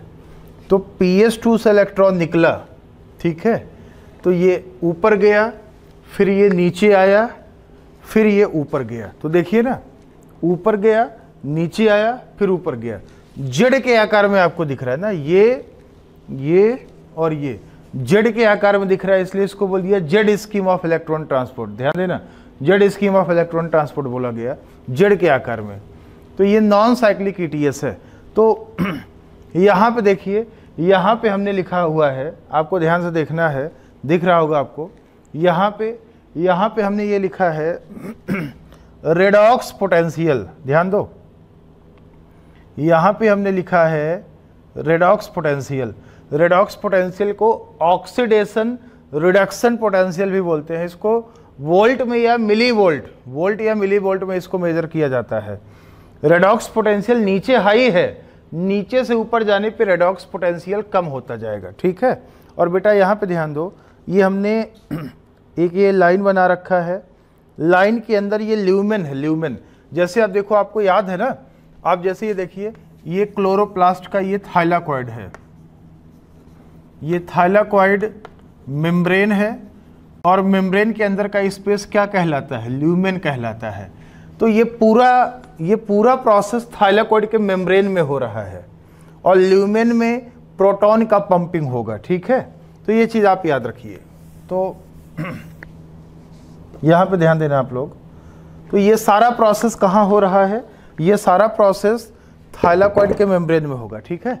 ये सारा प्रोसेस थाइलाकॉइड के मेम्ब्रेन पे हो रहा है। तो आप देखिए, ये PS2 है, फोटोसिस्टम 2। फोटोसिस्टम 2 में ये जो येलो कलर में हमने दिखा रखा है, ये रिएक्शन सेंटर है, रिएक्शन सेंटर है ये, ठीक है। और यहाँ भी हमने दिखा दिया, ये रिएक्शन सेंटर है। तो बेटा ये ल्यूमेन दिखा रखा है। तो आप देखो, सबसे पहले क्या हुआ, जो PS2 है, PS2 के ऊपर लाइट पड़ा, P680 भी बोलते हैं ना, इसके ऊपर लाइट पड़ा। तो लाइट सबसे पहले ये देखिए एसेसरी पिगमेंट्स के ऊपर पहुंच रहा है, और फिर एसेसरी पिगमेंट से रिएक्शन सेंटर पे पहुंचा। तो लाइट का एनर्जी यहाँ तक पहुँचते पहुँचते क्या हो गया? कम हो गया, ताकि ये डैमेज ना हो। फिर यहाँ मतलब यहाँ से यहाँ तक एनर्जी ट्रांसफ़र हुआ। फिर ये ग्राउंड स्टेट में था, जो रिएक्शन सेंटर था ग्राउंड स्टेट में था। ग्राउंड स्टेट से ये एनर्जी पाके एक्साइटेड स्टेट में आ गया, और इससे क्या निकला? इलेक्ट्रॉन निकला, 2 इलेक्ट्रॉन निकला। देखिए इलेक्ट्रॉन ट्रांसफर हुआ। यहाँ से एसेसरी पिगमेंट से लेकर रिएक्शन सेंटर तक एनर्जी ट्रांसफर हुआ, और रिएक्शन सेंटर को जैसे एनर्जी मिला, क्लोरोफिल ए को मिला, उससे इलेक्ट्रॉन निकला, तो ये इलेक्ट्रॉन ट्रांसफर शुरू हो गया। तो ये जो रिएक्शन सेंटर ग्राउंड स्टेट में था, ग्राउंड स्टेट से एक्साइटेड स्टेट में आ गया। तो ये स्ट्रॉन्ग ऑक्सीडेंट है, ध्यान देना, ये स्ट्रॉन्ग ऑक्सीडेंट है जब ग्राउंड स्टेट में था, लेकिन जब एक्साइटेड स्टेट में आ गया तो ये वीक रिडक्टेंट हो जाएगा। ध्यान देना, स्ट्रॉन्ग ऑक्सीडेंट है ग्राउंड स्टेट में, और एक्साइटेड स्टेट में ये वीक रिडक्टेंट हो जाता है। तो ये अपना इलेक्ट्रॉन ग्राउंड स्टेट में से एक्साइटेड स्टेट में आया, तो इससे इलेक्ट्रॉन निकला, इलेक्ट्रॉन ये ट्रांसफर कर दिया थियोफाइटिन को। इसी चीज को हमने यहां दिखा दिया, ये ग्राउंड स्टेट है, ये एक्साइटेड स्टेट है, तो इलेक्ट्रॉन चला गया थियोफाइटिन को। ठीक है, तो थियोफाइटिन क्या है? Pheophytin is the first electron acceptor from PS2। Pheophytin एक टाइप का क्लोरोफिल है, क्लोरोफिल विदाउट मैग्नीशियम होता है। It is the first electron transfer from acceptor from PS2। फिर थियोफाइटिन से इलेक्ट्रॉन चला जाता है प्लास्टोक्यूनोन को। प्लास्टोक्यूनोन जो होता है एक टाइप का क्यूनोन होता है। क्यूनोन क्या है? बेंजीन डेराइव्ड ऑर्गेनिक कंपाउंड होता है। इसको इलेक्ट्रॉन आया, फिर ये अपना इलेक्ट्रॉन ट्रांसफर कर देता है साइटोक्रोम B6F कॉम्प्लेक्स को। साइटोक्रोम B6F कॉम्प्लेक्स जो होता है ये बहुत लार्ज साइज का, बड़े साइज का प्रोटीन कॉम्प्लेक्स होता है। इसके दो कंपोनेंट हैं, साइटोक्रोम B और साइटोक्रोम F, दो चीज का बना है, इसलिए बोल दिया complex. Cytochrome iron containing protein होता है। ठीक है, तो प्लास्टोक्यूनोन ने इसको इलेक्ट्रॉन दे दिया, फिर साइटोक्रोम B6F कॉम्प्लेक्स अपना इलेक्ट्रॉन दे देता है प्लास्टोसाइनिन को। प्लास्टोसाइनिन जो होता है blue coloured copper containing protein होता है। ये अपना इलेक्ट्रॉन ट्रांसफर कर देता है PS1 को। तो बेटा ध्यान देना, यहाँ पे इलेक्ट्रॉन नीचे से ऊपर गया, नीचे से ऊपर मतलब अपहिल, नीचे से ऊपर जाना है, अपहिल इलेक्ट्रॉन ट्रांसफर होना है। अपहिल के लिए क्या चाहिए होगा? अपहिल इलेक्ट्रॉन ट्रांसफर होने के लिए एनर्जी चाहिए होगा, एनर्जी। तो ये बताइए, अपहिल के लिए एनर्जी चाहिए होगा, तो एनर्जी कहाँ से आएगा? ये देखिए, एनर्जी सनलाइट से आ रहा है भाई, सन इज द अल्टीमेट सोर्स, तो सन से एनर्जी आ रहा है तो अपहिल जा रहा है। तो एक चीज ध्यान देना, नीचे से ऊपर जाएगा तो नीचे रेडॉक्स पोटेंशियल बहुत ज़्यादा था, ऊपर कम था। तो धीरे धीरे आप देखेंगे ना, जो मिली वोल्ट या वोल्ट है, रेडॉक्स पोटेंशियल नीचे से ऊपर जाने पे धीरे धीरे कम होता जाता है। मतलब जैसे यहाँ पे 2 है, फिर इसके ऊपर 1.5, फिर 1, फिर 0, फिर -0.5, -1, इस तरीके से नीचे से ऊपर जाने पे रेडॉक्स पोटेंशियल कम होता जाता है अपहिल पे। फिर ये देखिए डाउनहिल, ऊपर से नीचे आ रहा है इलेक्ट्रॉन, डाउनहिल होगा, ऊपर से नीचे आओगे तो रेडॉक्स पोटेंशियल फिर से क्या होगा? बढ़ेगा। तो ये जो PS1 है, PS1 के ऊपर सनलाइट पड़ा, तो ये देखिए, ये एनर्जी ट्रांसफर हुआ, फिर यहाँ से इलेक्ट्रॉन ट्रांसफर हुआ, और ये जो PS1 का रिएक्शन सेंटर है क्लोरोफिल ए, ये ग्राउंड स्टेट में था, ग्राउंड स्टेट से ये एक्साइटेड स्टेट में आ जाता है, एक्साइटेड स्टेट में। और ये बेटा ग्राउंड स्टेट में ये वीक रिडक्टेंट होता है, ध्यान देना, ये जो होता है, और ये ग्राउंड स्टेट से एक्साइटेड स्टेट में आ गया। और ये देखिए एक्साइटेड स्टेट में इसने अपना इलेक्ट्रॉन ट्रांसफर कर दिया आयरन सल्फर प्रोटीन को। आयरन सल्फर प्रोटीन FRS बोलते हैं, FRS, आयरन सल्फर प्रोटीन या FRS बोलते हैं। ठीक है, FRS मतलब फेराडॉक्सिन रिड्यूसिंग सिस्टम। तो iron sulphur protein is the first electron acceptor from PS1 और pheophytin is the first electron acceptor from PS2। तो यहां पे इलेक्ट्रॉन आ गया और इसने अपना इलेक्ट्रॉन FD को दे दिया। FD क्या है? Ferredoxin water soluble iron containing protein होता है, फेराडॉक्सिन को दे दिया। अब बेटा एक एंजाइम है FNR का पूरा नाम है फ्लेवोप्रोटीन NADP रिडक्टेज एंजाइम। तो ये एंजाइम क्या करेगा? स्ट्रोमा से, ये एंजाइम कहाँ बैठा है भाई? हम बताए थे, बैठा तो थाइलाकॉइड के मेम्ब्रेन पे ही है, लेकिन स्ट्रोमा की तरफ देखिए, स्ट्रोमा की तरफ बाहर निकला हुआ होता है। तो ये एंजाइम क्या करता है? 2 प्रोटॉन ले लेता है स्ट्रोमा से, 2 प्रोटॉन ले लिया, बाकी इलेक्ट्रॉन तो फेराडॉक्सिन से आ ही गया था, तो नाम है NADP रिडक्टेज। ये NADP क्या करेगा? 2 प्रोटॉन 2 इलेक्ट्रॉन एक्सेप्ट करेगा और NADP का रिडक्शन हो जाएगा, प्रोटॉन जुड़ेगा तो रिड्यूस होगा, रिडक्शन होके NADPH प्लस H प्लस बन गया। इसको हम NADPH2 भी बोल सकते हैं या NADPH प्लस H प्लस बोल सकते हैं। तो ये NADPH2 बन गया, NADPH2। तो एंजाइम है FNR, फ्लेवोप्रोटीन NADP रिडक्टेज, जो NADP का रिडक्शन कराएगा। तो देखिए अपहिल, डाउनहिल, फिर से अपहिल, तो Z scheme of electron transfer इसको बोलते हैं। तो एक दो चीजें आप याद रखिएगा, ये स्ट्रोमा से 2 प्रोटॉन आता है और ये प्लास्टोक्यूनोन को आ गया, प्लास्टोक्यूनोन PQ से PQS2 बन गया, प्लास्टोक्यूनॉल। प्लास्टोक्यूनॉल क्या है? रिड्यूस फॉर्म ऑफ प्लास्टोक्यूनोन है। तो 2 प्रोटॉन यहां से भी आता है ये, और फिर ये इधर ट्रांसफर कर देता है। और वाटर का स्प्लिटिंग भी हुआ था, आप देखिए ना, ये दिख रहा है आपको, वाटर का स्प्लिटिंग हुआ था। कौन कराया? वाटर का स्प्लिटिंग कराता है water splitting complex. Water splitting complex या ऑक्सीजन इवॉल्विंग कॉम्प्लेक्स PS2 के जस्ट बगल रहता है थाइलाकॉइड के इनर मेम्ब्रेन में। तो पता है बेटा सबसे पहले क्या होता है? सबसे पहले PS2 के ऊपर लाइट पड़ता है, फिर इससे इलेक्ट्रॉन निकलता है, फिर उसके बाद वाटर का स्प्लिटिंग होता है। तो पहले रिएक्शन सेंटर का एक्साइटेशन होता है, फिर इलेक्ट्रॉन निकलता है, फिर वाटर का स्प्लिटिंग होता है। और इससे जो इलेक्ट्रॉन निकला है, इससे जो इलेक्ट्रॉन का लॉस हुआ है, इसका भरपाई कौन करेगा? इसका भरपाई करेगा वाटर का स्प्लिटिंग से जो इलेक्ट्रॉन निकलेगा वो। देखिए 2 इलेक्ट्रॉन निकला और इसका 2 इलेक्ट्रॉन इसको चला जाएगा। तो PS2 से जो इलेक्ट्रॉन निकलता है लाइट की वजह से, लाइट पड़ने के बाद, उसका भरपाई वाटर का इलेक्ट्रॉन कर देता है। और half O2 plus 2 hydrogen ion ये ल्यूमेन में पंप हो जाता है। ये ल्यूमेन होता है ना, ल्यूमेन में हाइड्रोजन आयन पंप हो जाता है। और आप यहाँ पे देखिए ल्यूमेन में हाइड्रोजन आयन पंप हो गया, और स्ट्रोमा से भी हाइड्रोजन आयन पंप होता है। तो ओवरऑल ल्यूमेन में pH बहुत कम हो जाएगा क्योंकि हाइड्रोजन बढ़ जाएगा। तो हाइड्रोजन बढ़ने से pH कम होता है, नेगेटिव लॉग होता है ना हाइड्रोजन आयन का pH।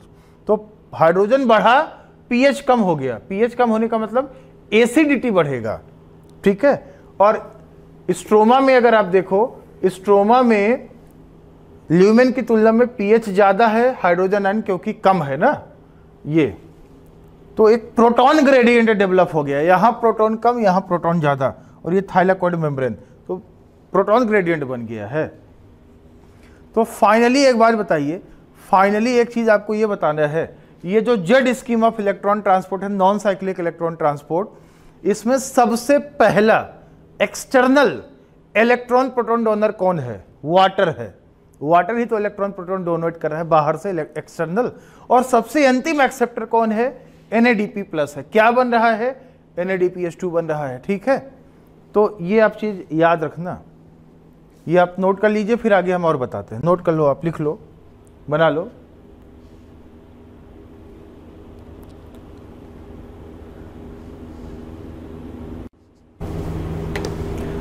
तो यहाँ पे बेटा ध्यान देना, यहाँ पे कुछ बहुत ही इंपॉर्टेंट पॉइंट्स हम लिखे हुए हैं, जो अभी हम आपको जेड स्कीम दिखाए हैं, जेड स्कीम ऑफ ETS का। तो बहुत ही इंपॉर्टेंट पॉइंट्स है जो नीट में आता है। तो 6-7 पॉइंट्स है, आप अच्छे से सुनिएगा। देखिए रेडॉक्स पोटेंशियल क्या है? रेडॉक्स पोटेंशियल होता है ऑक्सीडेशन रिडक्शन पोटेंशियल, ठीक है। रेडॉक्स पोटेंशियल होता है ऑक्सीडेशन रिडक्शन पोटेंशियल। मतलब इसका क्या मतलब हुआ? कोई केमिकल स्पीसीज है, कोई केमिकल स्पीसीज ऑक्सीडाइज हुआ तो वो दूसरे को क्या करेगा? रिड्यूस करेगा। जो खुद ऑक्सीडाइज होता है वो दूसरे को क्या करता है बेटा? रिड्यूस करता है। तो किसी एक केमिकल स्पीसीज का ऑक्सीडाइज हो जाना जिससे दूसरे का रिड्यूस हो जाना, ये ऑक्सीडेशन रिडक्शन पोटेंशियल कहलाता है। मतलब किसी केमिकल स्पीसीज का ऑक्सीडाइज होकर दूसरे को रिड्यूस करा देना, ये ऑक्सीडेशन रिडक्शन पोटेंशियल होता है, जिसको बोलते हैं रेडॉक्स पोटेंशियल। तो द इलेक्ट्रॉन्स रिलीज्ड या lost from PS2 is replaced by the electrons available due to splitting of water, whereas the electrons released from PS1 are replaced by the electrons from PS2। एक बार बताइए, PS2 से के ऊपर light पड़ा तो उससे electron निकला, तो ये बताइए PS2 से जो इलेक्ट्रॉन लॉस हुआ, अब PS2 से तो इलेक्ट्रॉन निकल गया ना, अब PS2 को इलेक्ट्रॉन कहाँ से मिलेगा? उस जो लॉस हुआ है उसका भरपाई कौन करेगा? वाटर करेगा। वाटर का स्प्लिटिंग होगा तो PS2 को फिर से इलेक्ट्रॉन मिल जाएगा। तो PS2 से जो इलेक्ट्रॉन निकला है उसका भरपाई वाटर के इलेक्ट्रॉन ने किया है। और ये बताइए, जब PS1 के ऊपर लाइट पड़ेगा उससे इलेक्ट्रॉन निकलेगा तो उसको दोबारा इलेक्ट्रॉन कहाँ से मिलेगा, उसका भरपाई कौन करेगा? कोई दिक्कत नहीं है, PS2 वाला जो इलेक्ट्रॉन गया था PS2 का इलेक्ट्रॉन कर देगा। वही तो हमने यहाँ पे लिखा है। थियोफाइटिन एंड आयरन सल्फर प्रोटीन, जिसको हम FRS बोलते हैं, आर प्राइमरी या first electron acceptor from PS2 and PS1 respectively. PS2 से सबसे पहले इलेक्ट्रॉन एक्सेप्टर थियोफाइटिन था। थियोफाइटिन क्या है? Pheophytin is chlorophyll without magnesium, थियोफाइटिन है। और iron sulphur protein FRS, FRS होता है ध्यान देना, फेरेडॉक्सिन रिड्यूसिंग सिस्टम। तो थियोफाइटिन PS2 से सबसे पहले इलेक्ट्रॉन लेता है और FRS या आयरन सल्फर प्रोटीन PS1 से सबसे पहले इलेक्ट्रॉन एक्सेप्ट करता है। प्लास्टोक्यूनोन जो होता है, plastoquinone PQ is small mobile electron carrier protein, मतलब ये मूव कर सकता है, थाइलाकॉइड के मेम्ब्रेन्स में ये मूव कर सकता है, इसका साइज बहुत छोटा होता है। इट्स रिड्यूस्ड फॉर्म इज यूबिक्विनोल, इसका यूबिक्विनोन का जो रिड्यूस्ड फॉर्म होता है इसको यूबिक्विनोल बोलते हैं, UQS2, ये यूबिक्विनोन का रिड्यूस फॉर्म है, H2 लगा है ना। तो यूबिक्विनोन जो होता है, ध्यान देना, ये UQS2 गलती से लिख दिया, PQS2 है भाई, प्लास्टोक्यूनोल। प्लास्टोक्यूनोन का रिड्यूस्ड फॉर्म इज प्लास्टोक्यूनोल, प्लास्टोक्यूनोल, प्लास्टोक्यूनोल, PQS2, ठीक है। तो प्लास्टोक्यूनोन का जो रिड्यूस्ड फॉर्म है PQ का, उसको प्लास्टोक्यूनोल बोलते हैं, PQS2 बोलते हैं। तो प्लास्टोक्यूनोन, क्यूनोन शब्द आया है, quinone is a type of quinol, ध्यान देना, quinol, plastoquinone is a type of quinol is benzene derived organic compound, benzene derived organic compound होता है क्यूनोन। तो ये मोबाइल इलेक्ट्रॉन कैरियर प्रोटीन होता है। प्लास्टोक्यूनोन इज स्मॉल प्रोटीन जो मूव करके इलेक्ट्रॉन एक्सेप्ट करता है। साइटोक्रोम B6F कॉम्प्लेक्स एक शब्द आया था, साइटोक्रोम CYT से दिखाते हैं, it is iron containing protein होता है। और ये जो साइटोक्रोम B6F है बेटा, साइटोक्रोम में जो साइटोक्रोम शब्द है ये आयरन कंटेनिंग प्रोटीन होता है। ये cytochrome B6F complex large size का प्रोटीन है, कॉम्प्लेक्स मतलब कई सब यूनिट हैं इसमें, और ये इमोबाइल होता है, इमोबाइल इलेक्ट्रॉन एक्सेप्टर या कैरियर प्रोटीन होता है। इसका साइज बड़ा है, मेम्ब्रेन में बरीड होता है, मूव नहीं कर पाता। उससे इलेक्ट्रॉन लेता है प्लास्टोसाइनिन। प्लास्टोसाइनिन जो होता है, साइनिन मतलब ब्लू कलर, ये ब्लू कलर्ड कॉपर कंटेनिंग, ध्यान देना, blue coloured copper containing mobile electron carrier protein होता है, मूव कर सकता है, इसका भी साइज छोटा होता है। तो प्लास्टोसाइनिन जो होता है blue coloured copper containing mobile electron carrier protein है। इसका काम क्या है प्लास्टोसाइनिन का काम क्या है? साइटोक्रोम B6F कॉम्प्लेक्स से इलेक्ट्रॉन लेना और PS1 को ट्रांसफर कर देना। जो प्लास्टोसाइनिन है, नोट कर लो आप, कहीं पे लिख लो अपने नोट्स में, प्लास्टोसाइनिन देखिए डायग्राम में हम दिखा रखे हैं, प्लास्टोसाइनिन इंटरमीडिएट का काम करता है। Plastocyanin accept electron from cytochrome B6F complex and transfer to PS1। तो प्लास्टोसाइनिन जो होता है साइटोक्रोम B6F कॉम्प्लेक्स से इलेक्ट्रॉन ले लेता है और PS1 को ट्रांसफर कर देता है, दोनों के बीच में इंटरमीडिएट का काम करता है, ठीक है। फेरेडॉक्सिन जो होता है is water soluble iron containing protein होता है, water soluble iron containing protein है। फेरो मतलब आयरन। एंजाइम FNR, जो FNR होता है, FNR एंजाइम जो होता है flavoprotein NADP reductase enzyme, is located on thylakoid membrane, लेकिन वो स्ट्रोमा की तरफ बाहर निकला होगा, प्रोट्रूडेड टुवर्ड्स द स्ट्रोमा, बैठा थाइलाकॉइड के मेम्ब्रेन पे लेकिन स्ट्रोमा की तरफ निकला होता है, बैठा ग्रेना लैमली में है थाइलाकॉइड के मेम्ब्रेन पे लेकिन स्ट्रोमा की तरफ निकला होता है, मतलब NADPH2 ये बनाएगा स्ट्रोमा में, ठीक है। ATP and NADPH2 synthesised in stroma, stroma में बना, लाइट रिएक्शन में बना, लेकिन स्ट्रोमा में बनेगा। और बताइए पूरे जेड स्कीम में water is the first external electron and proton donor and NADP plus is the ultimate, ultimate मतलब सबसे अंतिम एक्सेप्टर टू सिंथेसाइज NADPH2, जिससे NADPH2 का सिंथेसिस होता है। ठीक है, तो बताइए पूरे ETS में, जेड स्कीम में वाटर सबसे पहला एक्सटर्नल इलेक्ट्रॉन प्रोटॉन सोर्स था, और सबसे अंतिम में एक्सेप्ट किसने किया? सबसे अंतिम में NADP ने किया, जिससे NADPH2 बना। और बेटा याद रखना, रेस्पिरेशन के ETS में इसी का जस्ट अपोजिट हुआ था। रेस्पिरेशन का जो ETS था वहां पे इसका अपोजिट हुआ था। वहां पे आपको याद होगा NADH2 फोटोसिंथेसिस में NADPH2 होता है, रेस्पिरेशन में NADH2। तो वहां पे रेस्पिरेशन में NADH2 सबसे पहला इलेक्ट्रॉन प्रोटॉन का डोनर था, उसका स्प्लिटिंग हुआ, इलेक्ट्रॉन प्रोटॉन निकला था, और ऑक्सीजन अल्टीमेट एक्सेप्टर था, और वाटर मॉलिक्यूल बना था माइटोकॉन्ड्रिया के ETS में। यहां पे वाटर डोनर है, स्प्लिट हो रहा है, और NADP एक्सेप्टर है, NADPH2 बन रहा है। तो उल्टा है ना दोनों के ETS में, दोनों के उल्टी ETS में, माइटोकॉन्ड्रियल ETS में और क्लोरोप्लास्ट के ETS में रेस्पिरेटरी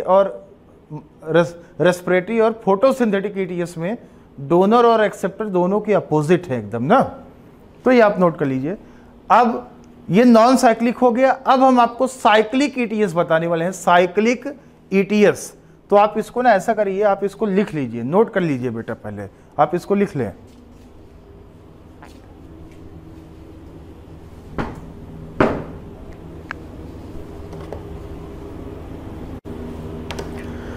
तो बेटा यहाँ पे ध्यान देना, हम साइक्लिक ETS या साइक्लिक फोटोफॉस्फोराइलेशन के बारे में बात कर रहे हैं। ठीक है, तो ये जो साइक्लिक ETS होता है, इसमें आप देखिए ये PS1 है, PS1 फोटो सिस्टम 1, सिर्फ PS1 ही इन्वॉल्व होता है, PS2 इन्वॉल्व नहीं होता। ये PS1 है, P700 ग्राउंड स्टेट में है, इस पर लाइट पड़ा, लाइट पड़ने से H न्यू मतलब फोटोन, लाइट पड़ा तो ये ग्राउंड स्टेट से एक्साइटेड स्टेट में आ गया। तो इससे क्या निकला? इलेक्ट्रॉन निकला, और इलेक्ट्रॉन देखिए आयरन सल्फर प्रोटीन लिया FRS, फिर इसने फेराडॉक्सिन को दिया। फिर बेटा होता क्या है, अभी जो हमने जेड स्कीम दिखाया था याद है ना, फेराडॉक्सिन से इलेक्ट्रॉन घूम के प्लास्टोक्यूनोन साइटोक्रोम B6F कॉम्प्लेक्स के थ्रू और फिर प्लास्टोसाइनिन के थ्रू होता हुआ, ध्यान देना, प्लास्टोसाइनिन के थ्रू होता हुआ इलेक्ट्रॉन फिर से PS1 को आ जाता है। तो PS1 से इलेक्ट्रॉन निकला, PS1 से इलेक्ट्रॉन निकला और ये घूम के इलेक्ट्रॉन फिर से PS1 को आ गया, इसलिए इसको बोलते हैं साइक्लिक इलेक्ट्रॉन ट्रांसपोर्ट। यहाँ से निकला और iron sulphur centre ferredoxin plastoquinone cytochrome B6F complex के थ्रू होता हुआ ना फिर से आप देखिए फिर से यहाँ पे आ गया। तो इसको बोलते हैं साइक्लिक इलेक्ट्रॉन ट्रांसपोर्ट। ठीक है, और एक चीज़ आपको हम ये बताएं कि प्लास्टोक्यूनोन जो होता है PQ, प्लास्टोक्यूनोन ये रेड्यूस फॉर्म में PQH2 बन जाता है। ये हाइड्रोजन कैरियर का काम करता है, हाइड्रोजन ट्रांसपोर्टर का काम करता है बेटा, ध्यान देना। तो आप देखिए ना, ये जो प्लास्टोक्यूनोन है स्ट्रोमा से 2 प्रोटॉन आया, प्लास्टोक्यूनोन ने प्रोटॉन ले लिया और इससे क्या बन गया? PQH2 बन गया। प्लास्टोक्यूनोन था, ये स्ट्रोमा से प्रोटॉन ले लिया, इलेक्ट्रॉन भी ले लेता है और ये PQH2 बन जाता है। ये 2 प्रोटॉन कहाँ पंप कर देता है? ये स्ट्रोमा मतलब इस ल्यूमेन में पंप कर दिया, थाइलाकॉइड के ल्यूमेन में 2 प्रोटॉन पंप कर दिया। प्रोटॉन कहाँ से लिया था? स्ट्रोमा से लिया था। ठीक है, और इसी प्रोटॉन का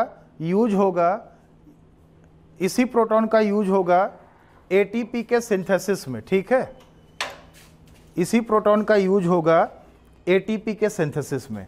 तो ल्यूमेन जो होता है, ल्यूमेन में प्रोटॉन का पंप हो रहा है और इसी प्रोटॉन का यूज होगा ATP के सिंथेसिस में। ठीक है, तो ये जो साइक्लिक ETS होता है, साइक्लिक इलेक्ट्रॉन ट्रांसपोर्ट होता है, ओनली 2 ATP सिंथेसाइज, इसमें सिर्फ 2 ATP बनता है, नो NADPH2, NADPH2 का सिंथेसिस नहीं होता, इसमें सिर्फ ATP बनता है, NADPH2 का सिंथेसिस नहीं होता। क्यों? क्योंकि एक बार बताइए, जो एक्साइटेड इलेक्ट्रॉन है वो फेराडॉक्सिन से ही लौट गया ना, फेराडॉक्सिन से ही लौट गया, PQ को चला गया। फेराडॉक्सिन के आगे अगर NADP प्लस को गया होता, अगर फेराडॉक्सिन से निकल के NADP प्लस को गया होता तब जाके NADPH2 बनता ना। NADP तक तो पहुंचा नहीं, पहले से घूम गया एक्साइटेड इलेक्ट्रॉन। और दूसरी बात, ये साइक्लिक फोटोफॉस्फोराइलेशन स्ट्रोमा लैमेली में हो रहा है, और स्ट्रोमा लैमेली में NADP रिडक्टेज एंजाइम होता ही नहीं है। तो साइक्लिक से NADPH2 कहाँ बनेगा? और साइक्लिक वाला स्ट्रोमा लैमेली हो रहा है, वहाँ PH2 भी नहीं है, तो वाटर का स्प्लिटिंग कैसे होगा ना। तो ये सारी चीज़ें, साइक्लिक वाला सिर्फ ATP देता है बस। अच्छा, साइक्लिक ATS का मेन काम क्या है? साइक्लिक ATS का मेन काम है ATP सिंथेसिस, क्योंकि ATP जितना ज़्यादा बनेगा, फिर जब CO2 का रिडक्शन होगा, CO2 रिडक्शन में याद रखना, CO2 रिडक्शन जब होता है, एक कार्बन रिड्यूस करने के लिए NADPH2 की तुलना में ATP ज़्यादा खर्च होता है। C3 प्लांट 3 ATP 2 NADPH2 खर्च करेगा, देखिए ATP 3 NADPH2 सिर्फ 2 खर्च होगा। C4 प्लांट 5 ATP खर्च करेगा और 2 NADPH2 खर्च करेगा एक कार्बन फिक्स करने के लिए। तो देखिए ATP ज़्यादा खर्च होता है, NADPH2 कम। तो एक्स्ट्रा ATP कहाँ से आता है? साइक्लिक फोटोफॉस्फोराइलेशन या साइक्लिक ETS से ही आता है। ये जो साइक्लिक ETS है, cyclic ETS is the source of additional ATP। जो एडिशनल ATP खर्च होता है, एडिशनल अतिरिक्त ATP जो यूज होता है, वो साइक्लिक ETS से ही आता है। मतलब जब CO2 का रिडक्शन होता है, तो आप देखिए NADPH2 और ATP कंपेयर करिए, ज्यादा क्या खर्च होता है? ATP। तो एक्स्ट्रा ATP कहां से आएगा? साइक्लिक फोटोफॉस्फोराइलेशन ही उसको क्या करेगा? प्रोड्यूस करेगा, सप्लाई करेगा। आप इसको लिख लीजिए। अब हम बात करते हैं बेटा केमी-ऑस्मोटिक हाइपोथेसिस। केमी-ऑस्मोटिक हाइपोथेसिस आपने उधर रेस्पिरेशन में पढ़ा था, पीटर मिचेल ने दिया था कैसे ATP का सिंथेसिस होता है। तो यहां भी हम आपको बता देते हैं, आप इसको पहले बना लीजिए, फिर हम केमी-ऑस्मोटिक हाइपोथेसिस के बारे में बात कर लेते हैं। आप इसको बना लें पहले।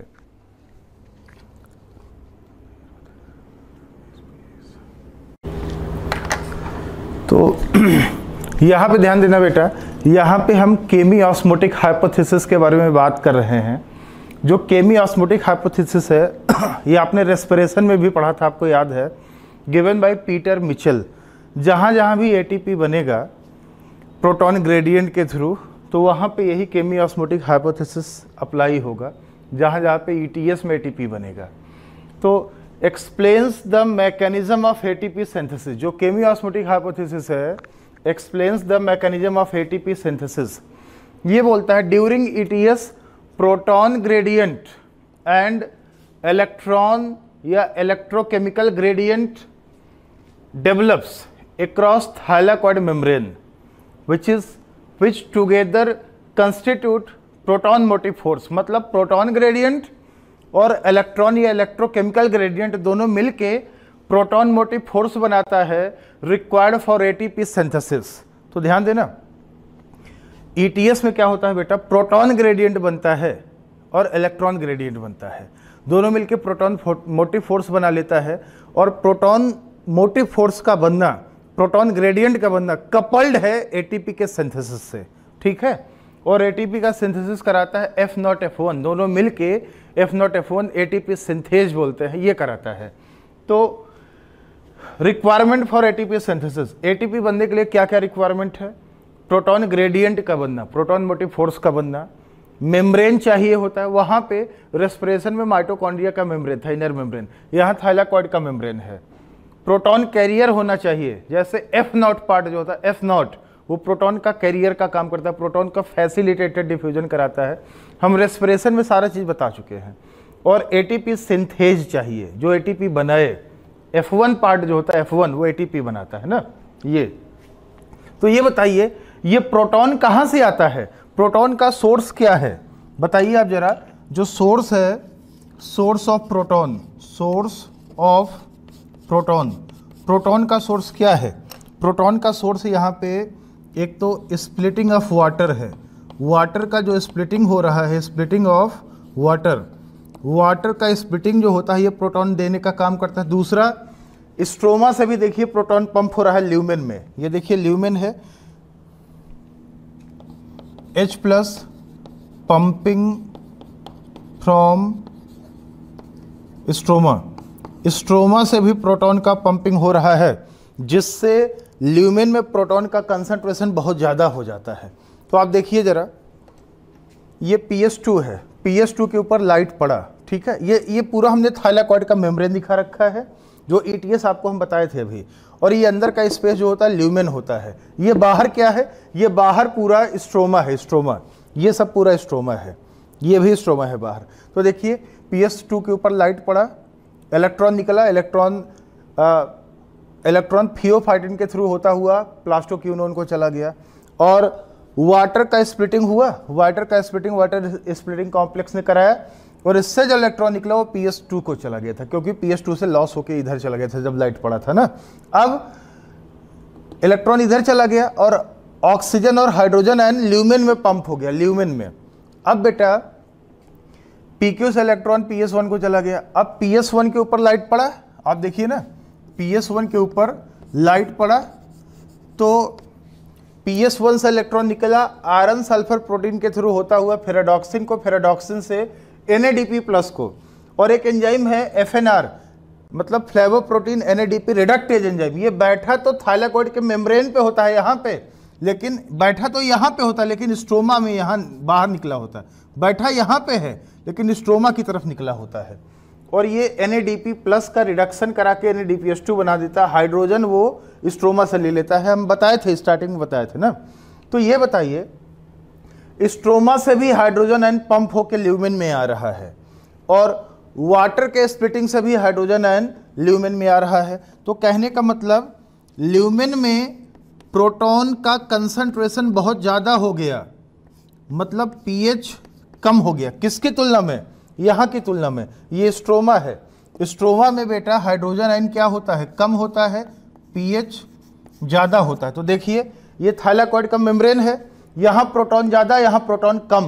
क्या बन गया? ग्रेडियंट बन गया प्रोटॉन का। ग्रेडियंट मतलब डिफरेंस, यहाँ प्रोटॉन ज़्यादा है, यहाँ प्रोटॉन कम है। प्रोटॉन ज़्यादा, प्रोटॉन कम, एक प्रोटॉन ग्रेडियंट बन चुका है। अब होता क्या है, ये जो CF0 होता है, CF0 CF1, ये वही वाला है जो आपने माइटोकॉन्ड्रिया में रेस्पिरेशन पढ़ा था, माइटोकॉन्ड्रिया में पढ़ा था ETS, F0 F1। यहाँ पे CF0 CF1 लिख देते हैं, वही चीज़ है। C मतलब आप क्लोरोप्लास्ट से समझ लेना। तो F0 इंट्रिंसिक प्रोटीन होता है, ये प्रोटॉन कैरियर का काम करता है। ये हाइड्रोजन आयन का फैसिलिटेटेड डिफ्यूजन कराता है, FD कराता है। ये प्रोटॉन ग्रेडियंट को ब्रेक करता है, इधर प्रोटॉन ज़्यादा, इधर प्रोटॉन कम। ये प्रोटॉन ग्रेडियंट बना है, उसको ये ब्रेक करेगा प्रोटॉन का पंपिंग ल्यूमेन से स्ट्रोमा की तरफ कराकर। और ये जो F1 होता है, ये एक्सट्रिंसिक या पेरिफेरल प्रोटीन होता है, बैठा तो थाइलाकॉइड के मेम्ब्रेन में है, लेकिन स्ट्रोमा की तरफ ऐसे बाहर निकला हुआ होता है। और जैसे ही यहाँ से प्रोटॉन, देखिए प्रोटॉन अब ज़्यादा से कम की तरफ जा रहा है, और प्रोटॉन को जाने का रास्ता F0 देता है। और F1 को जैसे ही प्रोटॉन का एनर्जी मिलता है, इसमें कुछ कन्फर्मेशनल चेंजेज आता है, और ये ADP और इनऑर्गेनिक फॉस्फेट IP लिख दो या PI लिख दो, उससे ये ATP बना देता है। और इधर क्या बना था? NADPH2, इधर बन गया ATP। तो ATP कैसे बनता है, इसी मैकेनिज्म को एक्सप्लेन करता है केमियोस्मोटिक हाइपोथेसिस। केमियोस्मोटिक हाइपोथेसिस एक्सप्लेन करता है कि प्रोटॉन ग्रेडियंट का और इलेक्ट्रॉन ग्रेडियंट का बनना कपल्ड है, कनेक्टेड है ATP के सिंथेसिस से। ठीक है, तो वही हमने यहाँ पे दिखाया, ATP कैसे सिंथेसाइज हुआ, कैसे बना। तो प्रोटॉन कहाँ से बढ़ा है ल्यूमेन में? ल्यूमेन में प्रोटॉन बढ़ा है, वाटर के स्प्लिटिंग से आया है, और स्ट्रोमा से भी पंप होता है। तो F0 जो होता है, CF0, ये प्रोटॉन ग्रेडियंट को ब्रेक करता है। इधर ज़्यादा था, इधर कम था, तो प्रोटॉन को ज़्यादा से कम की तरफ पंप करा देगा। तो जो ग्रेडियंट बना था उसको ब्रेक कर दिया, और प्रोटॉन का एनर्जी जैसे ही F1 पार्ट पाएगा, ये एक्टिवेट होगा, कन्फर्मेशनल चेंज होगा, और ADP और IP स्ट्रोमा से लेके ATP बना देगा। तो NADPH2 और ATP दोनों स्ट्रोमा में बनता है। यही एसिमिलेटरी पावर होता है, रिड्यूसिंग पावर होता है, क्योंकि इसी का यूटिलाइजेशन किया जाता है डार्क रिएक्शन में CO2 को रिड्यूस करने के लिए ना। तो आप बेटा इसको नोट कर लीजिए, इसको लिख लीजिए, आप पहले लिख लें आप।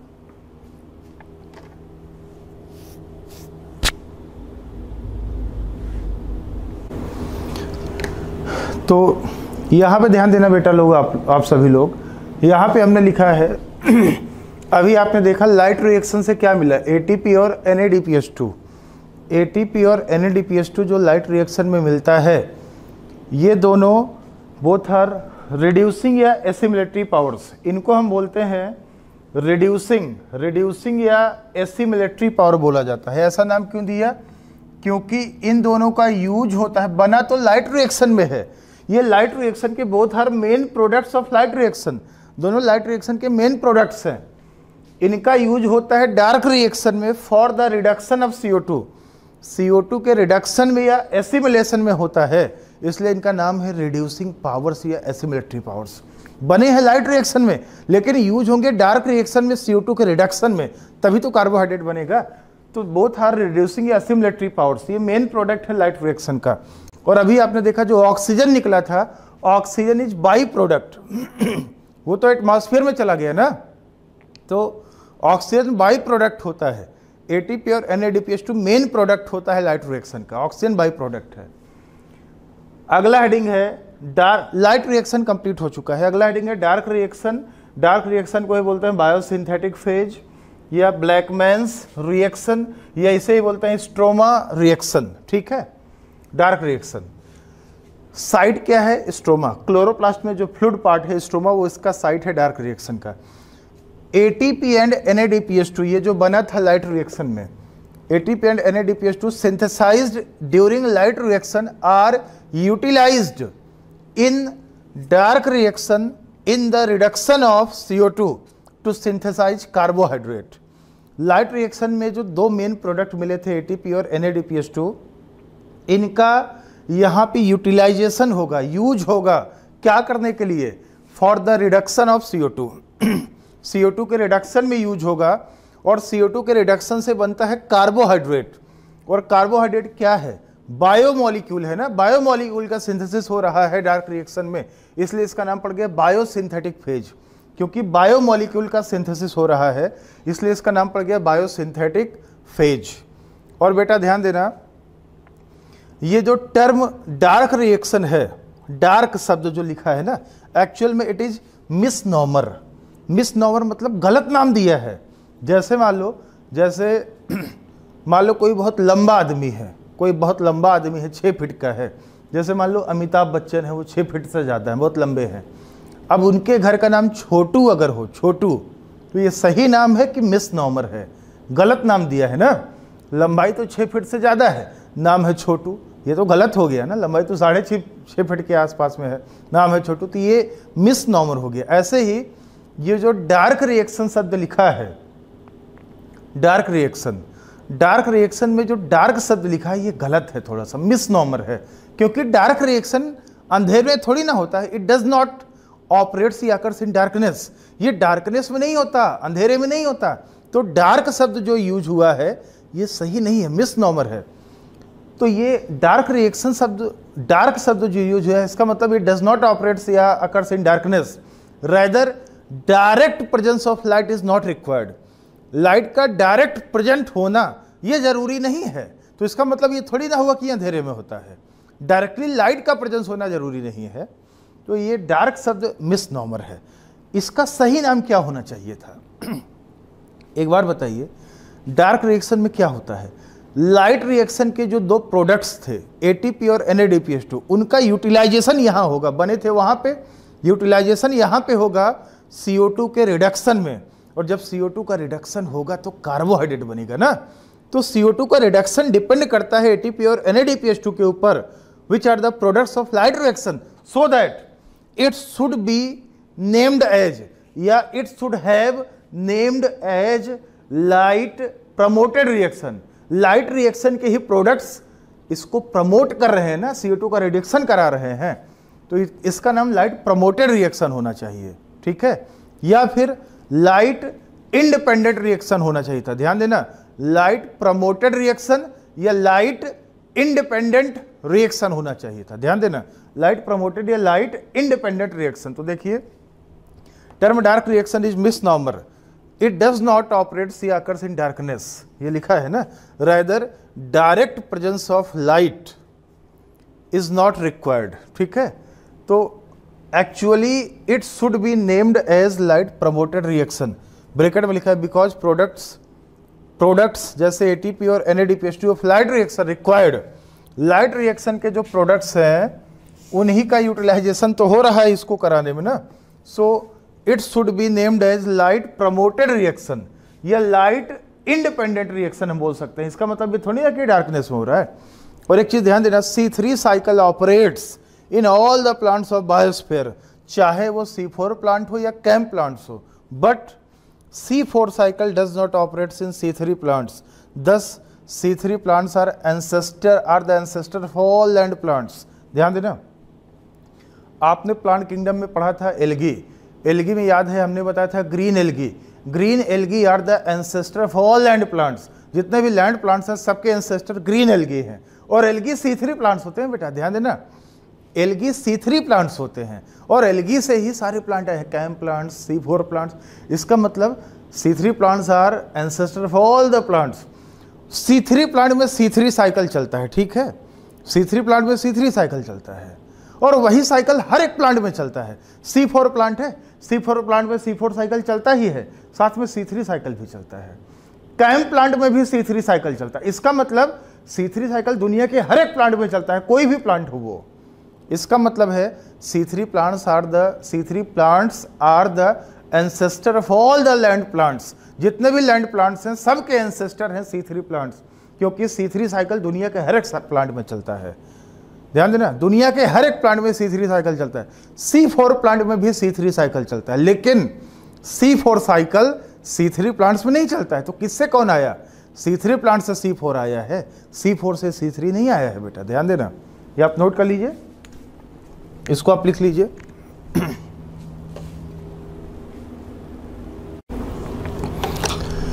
यहां पे ध्यान देना बेटा, हम लोग बात करते हैं C3 साइकिल या कैल्विन साइकिल के बारे में, ठीक है।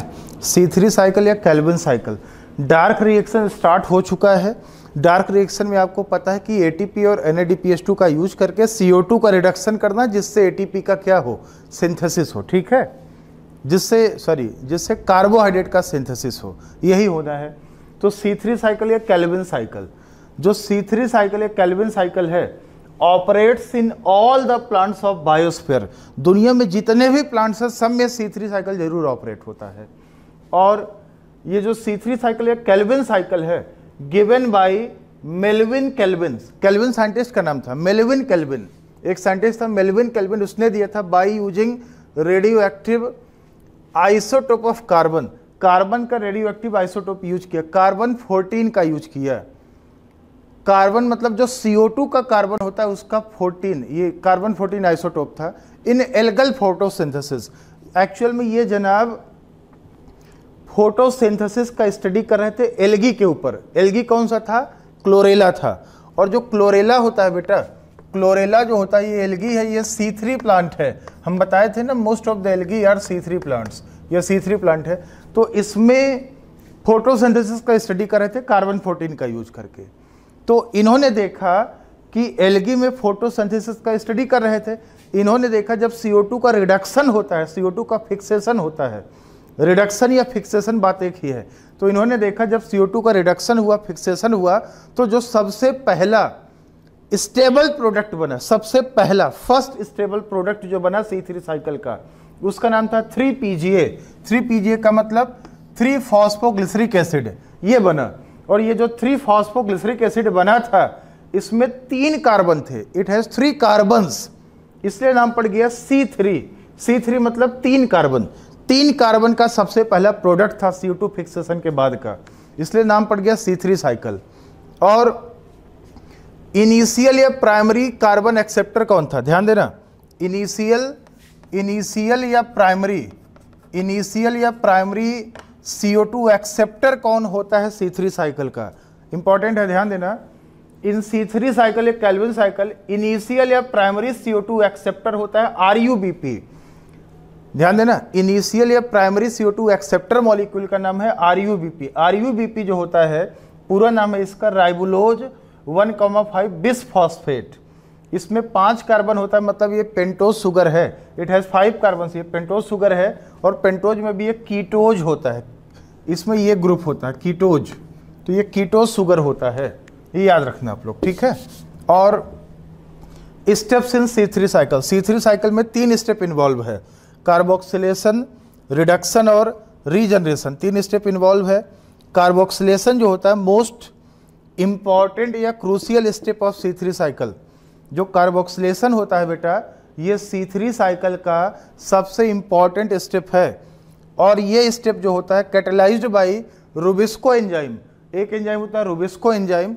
रुबिस्को एंजाइम कार्बोक्सिलेशन स्टेप को कैटेलाइज करता है। कार्बोक्सिलेशन में CO2 का फिक्सेशन होता है। और ये जो रुबिस्को एंजाइम है बेटा, ये मोस्ट एबंडेंट एंजाइम है, abundant enzyme of the biosphere, of biosphere. पूरी दुनिया में मोस्ट अबंडेंट, सबसे ज़्यादा मिलने वाला एंजाइम या प्रोटीन रुबिस्को एंजाइम होता है। ठीक है, यही कार्बोक्सिलेशन स्टेप को कैटेलाइज करता है, जो कि सबसे इंपॉर्टेंट स्टेप है। इसमें CO2 का रिडक्शन होता है, CO2 का फिक्सेशन होता है। ठीक है, CO2 का फिक्सेशन होगा, CO2 फिक्स करेगा। और दूसरा स्टेप है रिडक्शन। रिडक्शन में 2 ATP और 2 NADPH2 खर्च हो जाएगा, कंज्यूम्ड हो जाएगा। ये आएगा कहाँ से? लाइट रिएक्शन से आ रहा है भाई। ठीक है, और इसी स्टेप को also called glycolytic reversal phase. इसी स्टेप को ना ग्लाइकोलिटिक रिवर्जल फेज बोलते हैं, रिवर्स ग्लाइकोलिसिस बोलते हैं। क्यों बोलते हैं अभी आपको हम बता देते हैं। ठीक है, और तीसरा और अंतिम स्टेप है रीजनरेशन। ध्यान देना, तीसरा और अंतिम स्टेप है रीजनरेशन। जो रीजनरेशन होता है, रीजनरेशन ऑफ RUBP जो इनिशियल एक्सेप्टर था, इसका रीजनरेशन इसेंशियल है ताकि ये साइकिल लगातार चलता रहे, कंटिन्यूअसली, अनइंटरप्टेडली चलता है, कोई इंटरप्शन ना हो ना। इसलिए RUBP का रीजनरेशन जरूरी है। और रीजनरेशन में भी 1 ATP खर्च हो जाता है। तो बताइए, एक CO2 को फिक्स करने के लिए टोटल कितना खर्च आया? टोटल 3 ATP और 2 NADPH2 खर्च हुआ। 3 ATP 2 NADPH2। 3 ATP कहाँ? 2 ATP रिडक्शन में, 1 ATP रीजनरेशन में, और 2 के दोनों NADPH2 रिडक्शन में खर्च होता है। 2 ATP 2 NADPH2 यहाँ, 1 ATP यहाँ, टोटल 3 ATP और 2 NADPH2 खर्च होता है फॉर द रिडक्शन या फिक्सेशन ऑफ 1 CO2। आप इसको बना लीजिए, फिर हम साइकिल बना के आपको दिखा देते हैं। ठीक है, आप इसको बना ले बेटा, हम साइकिल बना के दिखा देते हैं फिर।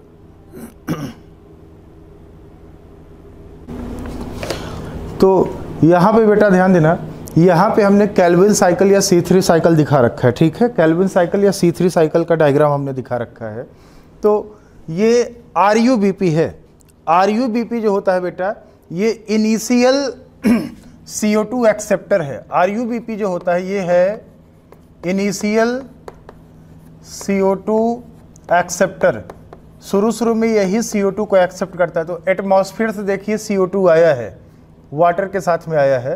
तो CO2 एंजाइम है यहाँ पे रुबिस्को एंजाइम। रुबिस्को का पूरा नाम है RUBP।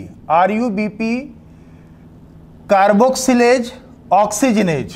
ध्यान देना, RUBP, रुबिस मतलब RUBP, को का मतलब कार्बोक्सिलेज ऑक्सीजनेज। इसके पास कार्बोक्सिलेशन और ऑक्सीजनेशन दोनों का कैपेसिटी होता है। C3 साइकिल में रुबिस्को कार्बोक्सिलेज का काम करता है। तो देखिए, कार्बोक्सिलेशन मतलब CO2 का अटैचमेंट होना, फिक्सेशन होना। तो एटमॉस्फेयर से CO2 आया, CO2 में 1 कार्बन है और 5 कार्बन इसका RUBP का। RUBP ने CO2 एक्सेप्ट किया, ये इनिशियल CO2 एक्सेप्टर है, प्राइमरी CO2 एक्सेप्टर है। तो कार्बोक्सिलेशन स्टेप हुआ, रुबिस्को ने कैटेलाइज किया। तो 5 कार्बन इसका और 1 कार्बन CO2 का, 5 1 6 कार्बन आना चाहिए ना। तो 3 कार्बन के 2 मॉलिक्यूल बन गए बेटा। 3 कार्बन के 2 मॉलिक्यूल मतलब 6 कार्बन आपको रिकवर हो गया। तो यहाँ पे CO2 के फिक्सेशन से ये बन गया 3PGA। 3PGA का पूरा नाम 3-फॉस्फोग्लिसरिक एसिड है। इसके 2 मॉलिक्यूल बन गए। 3 कार्बन होता है इसमें, 3 कार्बन के 2 मॉलिक्यूल बन गए। तो ये है क्या?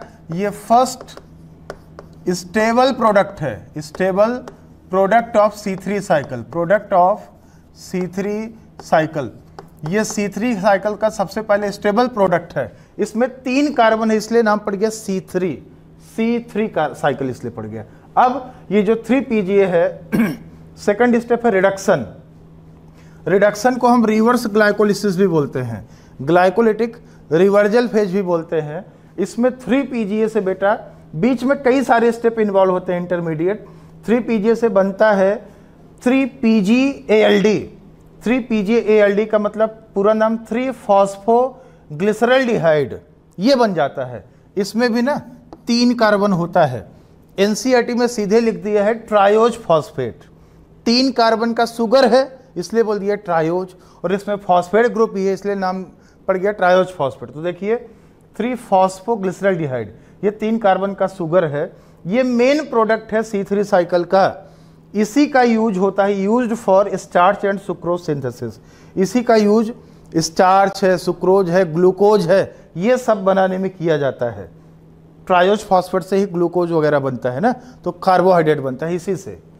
और इसमें ना ये देखिए रिडक्शन स्टेप में 2 ATP खर्च होगा, 2 ATP खर्च हुआ, 2 ATP टूटा, ATP कन्वर्ट हो गया ADP में, तो 2 ATP से 2 ADP बन गया, प्लस इनऑर्गेनिक फॉस्फेट IP लिख दें या PI लिख दें, और क्योंकि 2 मॉलिक्यूल है इसलिए हमने यहाँ पे 2-2 लिख दिया है ना, तो ये ATP टूट के ADP बन जाता है और इनऑर्गेनिक फॉस्फेट निकल जाता है, ठीक है। और इसके बाद फिर ये जो NADPH2 है, NADPH2 बेटा 2 NADPH2 खर्च हुआ, NADPH2 टूट के NADP प्लस बन गया, ठीक है। तो ये खर्च हो रहा है। तो ATP और NADPH2 आया कहां से? लाइट रिएक्शन से आया है और यूज हो रहा है यहाँ डार्क रिएक्शन में CO2 के रिडक्शन में, ठीक है। तो ये देखिए रिडक्शन स्टेप में NADPH2 टूट के NADP प्लस बना, ये खर्च हो रहा है, टूट रहा है। तो NADPH2 H2 से NADP प्लस बना, तो ये तो खुद ऑक्सीडाइज हो रहा है ना, NADPH2 खुद ऑक्सीडाइज हो रहा है, लेकिन जो खुद ऑक्सीडाइज होता है वो दूसरे को रिड्यूस करता है, इसीलिए रिडक्शन स्टेप इसका नाम पड़ा है, क्योंकि ये ऑक्सीडाइज हो रहा है, इसमें बन रहा है, लेकिन ये दूसरे को रिड्यूस करेगा ना। ये रिवर्स ग्लाइकोलिसिस इसलिए है क्योंकि ग्लाइकोलिसिस में उल्टा होता है बेटा। यहाँ देखिए 3PGA से 3-फॉस्फोग्लिसरल्डिहाइड बन रहा है, जबकि ग्लाइकोलिसिस में 3-फॉस्फोग्लिसरल्डिहाइड से 3PGA बनता है, तो इसलिए इसको उल्टा बोल दिया ना। और 3PGA 3-फॉस्फोग्लिसरल्डिहाइड से फिर से ये RUBP बन गया, बीच में कई सारे स्टेप होते हैं, फिर से RUBP बन गया, इनिशियल एक्सेप्टर फिर से बन गया, ताकि ये साइकिल चलता रहे लगातार ना, बिना रुके हुए। और रीजनरेशन में भी 1 ATP खर्च होता है, टोटल 3 ATP खर्च हुआ, 2 यहाँ पे 1 यहाँ पे, और 2 NADPH2 खर्च हुआ। तो for fixation of 1 CO2 molecule, एक CO2 मॉलिक्यूल को फिक्स करने के लिए या रिड्यूस करने के लिए 3 ATP और 2 NADPH2 खर्च होता है। 2 ATP यहाँ पे 1 यहाँ पे, टोटल 3 ATP और 2 NADPH2 खर्च होता है। दोनों का दोनों NADPH2 रिडक्शन में ही खर्च होता है। तो ऐसे बताइए एक ग्लूकोज बनाना हो, ग्लूकोज मतलब हेक्सोज सुगर, जिसमें 6 कार्बन होता है, 6 CO2 होता है, तो ये साइकिल ऐसे ना 6 बार चलेगा बेटा, 6 बार चलेगा ये साइकिल एक ग्लूकोज बनाने के लिए। फॉर मेकिंग 1 ग्लूकोज या hexose sugar 6 CO2 has been fixed या reduced and C3 cycle runs या ऑपरेट 6 टाइम्स एंड टोटल एक कार्बन के पीछे 3 ATP था, तो 6 कार्बन के पीछे 18 ATP हो जाएगा। एक कार्बन के पीछे 2 NADPH2 था, तो 6 कार्बन के पीछे 12 NADPH2 यूज होगा। टोटल 18 ATP और 12 NADPH2 खर्च होगा by C3 plants to make 1 hexose sugar या ग्लूकोज सुगर या मोनोसेकेराइड, ठीक है। 18 ATP और 12 NADPH2 खर्च होगा। ये साइकिल आप बना लीजिए बेटा, ये साइकिल आप बना लीजिए, तो या बना लीजिए पहले cycle.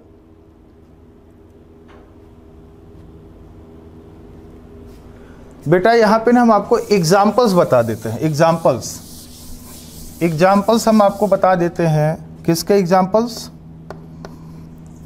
Examples of C3 plants, C3 plants के हम आपको एग्जाम्पल्स बता देते हैं। जैसे आप देखिए एग्जाम्पल्स में वीट है, वीट, राइस, एल्गी जैसे क्लोरेला वगैरह हो गया, ठीक है। सनफ्लावर, ये सब जो होते हैं बेटा, ये सब C3 प्लांट्स होते हैं। ग्राउंड नट, ये सब C3 प्लांट्स हैं, ठीक है। तो आज का जो क्लास है, आज का क्लास यहीं पे हम ख़त्म करते हैं। आगे फिर हम इस चैप्टर को और आगे बढ़ाएंगे, फिर प्लांट ग्रोथ एंड डेवलपमेंट के बारे में बात करेंगे। थैंक यू बेटा, थैंक यू वेरी मच।